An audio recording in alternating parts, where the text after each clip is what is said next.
Desde la Magdalena Contreras, Tlalpan y el sur del Distrito Federal, va de nuevo Politic. ¿Qué tal? ¿Cómo están? Bienvenidos a un video más de Politic. A unos cuantos días de cumplir un año como jefe del Ejecutivo, aunque en estos tiempos no se sabe a ciencia cierta qué quiere decir eso, Peña Nieto, en algún sector de la población, el más lambiscón diría yo, empieza a ser reconocido como el gran reformista. Varios medios de comunicación, analistas, políticos y hasta profesores de historia o repartidores de tortas que están a punto de abrir su propio negocio admiran al gran reformista, de copete o peinado ahora a la Justin Bieber. Y es que si alguno pensó que Peña Nieto estaba haciendo un mal gobierno, ¿qué creen? Se equivocó. La política se divide en ideologías y la forma de hacer política se reparte en negociaciones. Nuestro gran reformista se cuelga las medallas otorgadas por los beneficiados con la aprobación de la reforma en telecomunicaciones, la reforma educativa, la reforma financiera, la miscelánea fiscal y probablemente la reforma energética. Con el presupuesto de egresos recién aprobado, aparte del gimnasio que la Secretaría de Hacienda va a tener, supongo que es porque Videgaray se siente como la economía del país, toda desinflada y escuálida, por eso de querer darse ánimos empezando a ejercitar sus músculos. El gobierno de la República se enaltece diciendo que no se darán aumentos de sueldos a los funcionarios. Y pobres funcionarios, con la situación actual del país, uno no puede dormir pensando, ¿les alcanzará para vivir? A pesar de que por ley el dictamen del presupuesto de egresos es exclusividad de la Cámara de Diputados, Hacienda se entrometió y más que eso se llevó la mejor parte. Camacho Quirós anunció que el Pacto por México, otro gran logro de @EPN, tiene fecha de caducidad para el 2014, a pesar de que recuerdo varias declaraciones en entrevistas de líderes de los tres partidos pactistas diciendo que el pacto era lo que el país necesitaba y con ciertos consensos las fuerzas políticas alcanzarían acuerdos que se traducirían en mejoras para el país. Y entonces, si es tan bueno, ¿por qué se termina? Reforma hacendaria es lo justo, y eso me pregunto yo, y nuestro gran reformista se vuelve a enaltecer grabando los refrescos y la comida chatarra, homologando el IVA en la frontera a 16% y cobrando impuestos supuestamente a los que más ganan. Con la aprobación de la reforma energética pagaremos menos luz supuestamente. Vendrán las transnacionales a enseñarnos cómo verdaderamente se utilizan los recursos no renovables como el petróleo, ya que nuestra tecnología y nuestro personal no es competente o más bien no lo quisieron y no lo quieren hacer competente. Peña Nieto no está haciendo un mal gobierno, al menos para los beneficiados con sus reformas y con la clase ya sea política, empresarial y por qué no decirlo hasta criminal que hace o paga favores. Solo que existe un problema.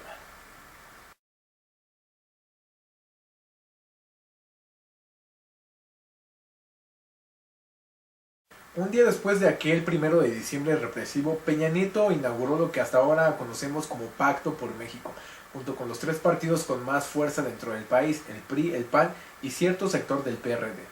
Grandes eran las declaraciones y el gran logro que se resumía en la mejora del país, aunque muchas veces esa mejora estuvo en juego por no llegar a acuerdos entre los partidos pactistas.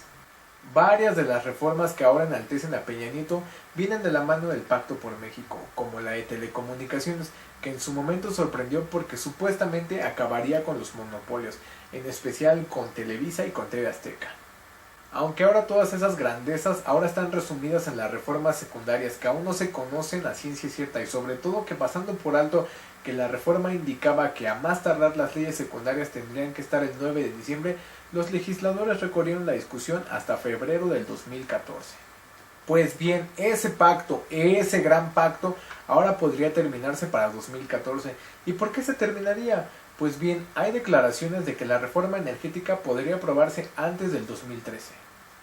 Probablemente en un fast track madrugadón. Y después de eso, ¿qué le quedaría al país? Nada, ¿para qué pactar o negociar? No habría razón de ser del pacto, que en verdad fue hecho para tener un respaldo fuerte en las reformas peñistas.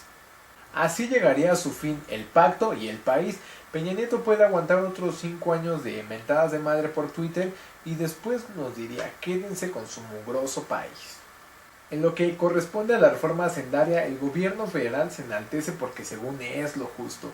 El impuesto a la comida chatarra, lejos de combatir la obesidad, lo que hace es empobrecer más a las personas. El problema de la alimentación es un problema de cultura y ¿de verdad ustedes creen que por un peso más la gente va a dejar de consumir refrescos o golosinas? Es lo mismo que con los cigarros, las empresas no pierden, pierden los bolsillos de los consumidores. Ahora fíjense, la contradicción más grande. Con la entrada de la reforma hacendaria, varias empresas están pensando en recortar el personal. ¿Cómo se pretende generar más empleo supuestamente y abrir nuevos negocios cuando la gente no va a tener ingresos y por consecuencia poder adquisitivo? Eso es una gran contradicción. El presupuesto de egresos 2014 es poco transparente y carece de mecanismos que permitan dar seguimiento al gasto del gobierno peñista. Casi en 2/3 partes el presupuesto de egresos de la Federación 2014 fueron destinados a la Secretaría de Hacienda mediante el ramo 23.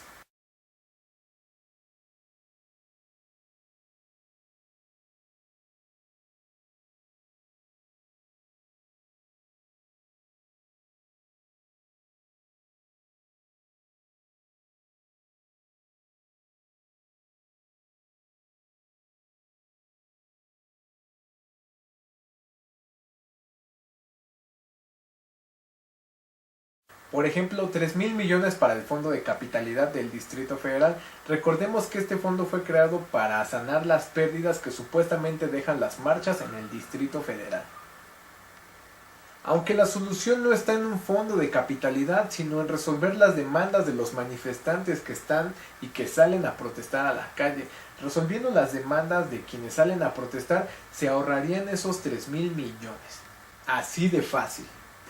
El Fondo de Pavimentación a municipios con 3.000 millones de pesos, el Fondo de Cultura con 2.728 millones de pesos y el Fondo de Infraestructura Deportiva con 3.000 millones de pesos se fragmentaron.